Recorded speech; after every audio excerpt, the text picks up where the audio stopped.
Señores, ahora nos vamos al primer Santiago de América con Jaime Tomás. Buenos días, Jaime, adelante. Buenos días, señor Martínez Pozo. Buen día a todos los demás. Quiero comenzar con el tema de las activistas pro aborto y señalar del desalojo que se hizo ayer en el área del Congreso. ¿Quién dio la orden? Bueno, para actuar los policías lo haría el director general de la policía. Pero ¿y el director de la policía quién le dio la orden? ¿Un senador, un ministro o un religioso? Que algunos son capellanes, tanto de la policía como de las Fuerzas Armadas. Está muy extraño este caso. ¿Qué grupo gana más con el desalojo? Yo creo que las desalojadas, porque son noticias, han generado comentarios, mucha información. Pero de todas las maneras parece que la decisión está tomada ya en la Cámara de Diputados y lo que se está es perdiendo el tiempo. En mi opinión, debieron sacar el tema de los 3 casos en los que se permitiría el aborto y aprobar el Código Penal, que es una pieza importante en un país que está afectado por actos delincuenciales a todos los niveles. Y justamente cuando hay un grupo que trabaja por la reforma de la policía, vemos la indiferencia con la que se está comportando la policía. En la capital actuaron muy seguros con ese desalojo, pero sin embargo han permitido por más de un mes las protestas que se están haciendo frente al Palacio Nacional. Pero en el caso de Santiago hay acciones que la policía no está interviniendo. Aquí hay escándalos, fiestas que se están haciendo ya pasado el horario en que se permite la libre circulación, o sea, después de la medianoche. Y las llamadas a la policía por ruidos, porque están violentando el decreto, la policía no está actuando. En el caso de Santiago, cuyo general, Alberto Ten, estuvo activo todo el tiempo durante la crisis de la COVID-19, obligando a suspender fiestas y otras actividades. Entonces la situación es compleja porque se está hablando de una reforma a la policía y ya ese grupo ha planteado que se haga un arqueo, una auditoría a la policía.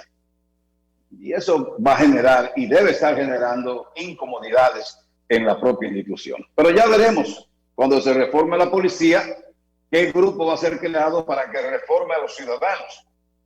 Porque este es un país de ingobernables. Nadie quiere cumplir la ley, nadie respeta a un policía. ¿Qué va a pasar con eso? Pero ya veremos eso más adelante. El presidente estuvo el fin de semana pasado en Santiago y volvió a tocar el tema de ubicar una casa presidencial. Una casa para que sea oficinas y residencia del presidente de la República, que tuvo que pernoctar en un hotel en Santiago el viernes por la noche, después de inaugurar un edificio de la Asociación Cibao, nuevas habitaciones del Hospital Metropolitano, nuevas áreas de la Unión Médica, que es una otra clínica de la que es accionista importante el actual ministro de Salud Pública, Daniel Rivera. Pero en el acto del Hospital Metropolitano, ese yo fui maestro de ceremonias, el presidente destacó que Santiago está muy adelantado a la capital en materia de centros privados de salud, porque los centros grandes que hay en la capital han sido construidos con fondos estatales, pero manejados con un criterio privado. Y a propósito, hay que decir que el llamado que ha hecho el Colegio Médico para que hoy los médicos no acepten seguros se está cumpliendo y se va a cumplir casi en un 100%, porque médicos que no siguen los lineamientos del Colegio Médico están de acuerdo con que las ARS deben aumentar el precio de las consultas y hoy no van a recibir a pacientes asegurados, que son la mayoría. Por consiguiente, lo más probable es que los médicos en el día de hoy decidan irse de vacaciones. Debido al caos del tránsito que ya en Santiago es un hecho, igual que en la capital, el diputado Leonardo Aguilera va a solicitar en su curul, desde su curul en la Cámara Baja, que el gobierno construya elevados en Santiago. La solución al problema del tráfico no es elevados. En la capital han construido muchísimos túneles y elevados, y el caos es el mismo. ¿Cuál es el problema fundamental? Aparte de que son las mismas vías, la cantidad de vehículos también. Pero el principal problema es la desobediencia, es la inconsciencia, es la inmadurez de un montón de personas que están conduciendo permanentemente, que compraron licencias, porque las licencias de conducir en nuestro maravilloso país se compran en la mayoría de los casos a través de las escuelas de choferes. Muchísima gente que si los reexaminan, se queman, no pasan un examen de conducir un vehículo, y entonces nadie quiere cumplir las normas de tránsito. Todo el mundo tiene prisa, todo el mundo quiere hacer lo que le da la gana. Y yo me pregunto, una policía reformada, ¿qué es lo que va a significar? ¿Que el policía va a permitir que el civil o que el ciudadano haga lo que le dé la gana, como es actualmente? Esa es la pregunta que yo me hago. Con una reforma, ¿el policía va a aceptar que un ciudadano le falte el respeto, lo invite a una pelea? Eso es lo que va a pasar con una reforma policial. Esa es la pregunta que yo me hago. Y los dejo, que yo sé que ustedes tienen mucho material en el día de hoy. ¿Usted cree que tiene sentido este asunto de una casa presidencial en términos de seguridad para el propio presidente, lo que implica un dispositivo permanente y un personal permanente para poder mantener una instalación de esta naturaleza en condiciones y con la seguridad requerida, y ya el hecho de que sea previsible cuál es la ubicación del presidente cuando va a Santiago, dónde va a dormir, dónde se instala y todo esto? ¿Esto tiene sentido?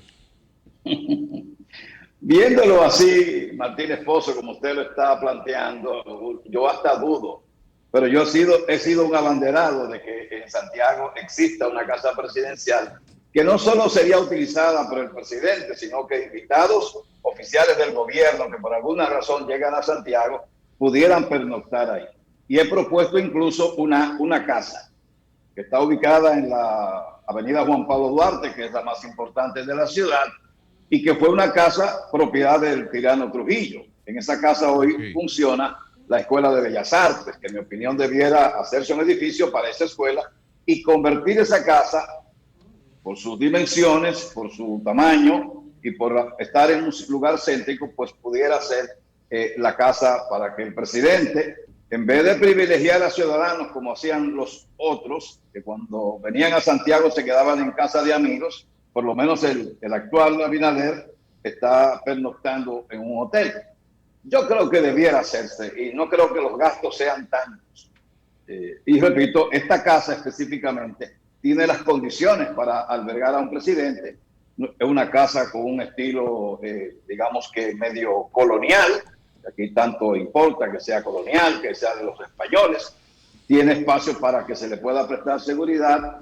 Y a Santiago nos gustaría tener una casa presidencial, Martínez Pozo. El ego nuestro como regionalista que somos, nos gustaría tener al presidente frecuentemente en Santiago y visitando una casa en la que él tenga su ropa y venga a dormir sin problemas y a descansar, porque durante todo un día de afanes el presidente tiene que descansar cuando viene a Santiago y viene al Cibao. Por ejemplo, el viernes el presidente estuvo en Santiago desde las 11 de la mañana en actividades hasta pasadas las 8 de la noche.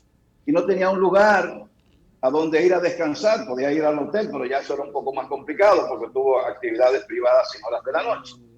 La respuesta para los santiagueros, para los cibaeños, nos gustaría ese pequeño gasto en una casa presidencial. Bueno, pues muchas gracias. Muchas gracias. Un placer, un placer. Tengan un feliz día.